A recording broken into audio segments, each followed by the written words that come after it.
బ్రహ్మంగారు ఎవరిని అనుగ్రహించారు అంటే మంచి దారిలో వెళ్ళేటువంటి ప్రతి వారిని అనుగ్రహించారు, భక్తితో ఆశ్రయించిన ప్రతి వారిని అనుగ్రహించారు. సిద్ధయ్య గారు భక్తిగా 12 సంవత్సరాలు సేవించారు. సిద్ధయ్య లాంటి శిష్యుడు లేడు అని చెప్పి లోకము చెప్పుకునే అంతగా ఆయన్ని తీర్చిదిద్దాడు. కక్కయ్య అంత సేవ చేయలేదు.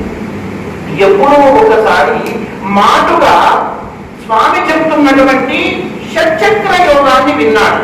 శరీరంలో దేవతలు ఉన్నారట. మూలాధారము, స్వాధిష్టానము, మణిపూరకము, అనాహతము, విశుద్ధము, ఆగ్నేయము, సహస్రారము అనేటువంటి 7 ప్రధానమైనటువంటి ప్రాంతాలు, 6 చక్రాలు ఉన్నాయట అని విన్నాడు. ఇంటికి వెళ్ళి నిద్రిస్తున్నటువంటి భార్యని కండకండలుగా నరికి చూశాడు. అక్కడ ఆయనలో కనిపించేది ఏమిటి అంటే బ్రహ్మంగారు ఏమి చెప్పినా అసత్యము చెప్పడు. సత్యం పలికేటువంటి దేవుడు, ఆయన చెప్పినవన్నీ కూడా సత్యం అవుతున్నాయి కాబట్టి ఆయన అబద్ధం చెప్పడు అని చెప్పి విశ్వసించాడు. భక్తి విశ్వాసము బలంగా ఉంటే ఏమి జరుగుతుందో కక్కయ్య జీవితంలో మనకు కనబడుతుంది.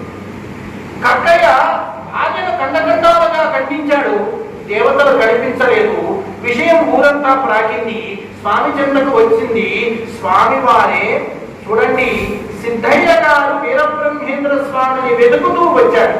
అన్నాదయ్య వీరబ్రహ్మేంద్ర స్వామిని వెతుకుతూ వచ్చాడు. ఆనంద భైరవ యోగి వీరబ్రహ్మేంద్ర స్వామిని వెతుకుతూ వచ్చాడు. కానీ బ్రహ్మంగారు వెతుకుతూ వెళ్ళినటువంటి చోట్లు 2 తన శిష్యులను.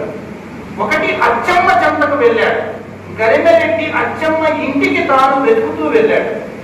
రెండవది కక్కయ్య ఇంటికి తనంతట తాను వెళ్ళాడు. కక్కయ్య గుడిసెలోకి వెళ్ళి ముత్యమ్మను బ్రతికించి దేహంలో దేవతలను చూపించి వారిద్దరికీ మంత్రోపదేశం చేసి తన శిష్యులుగా స్వీకరించాడు.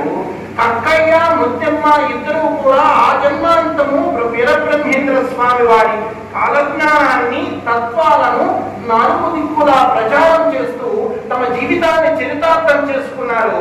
వారి యొక్క సమాధులు ఈ బ్రహ్మంగారి మఠంలోనే ఉన్నాయి.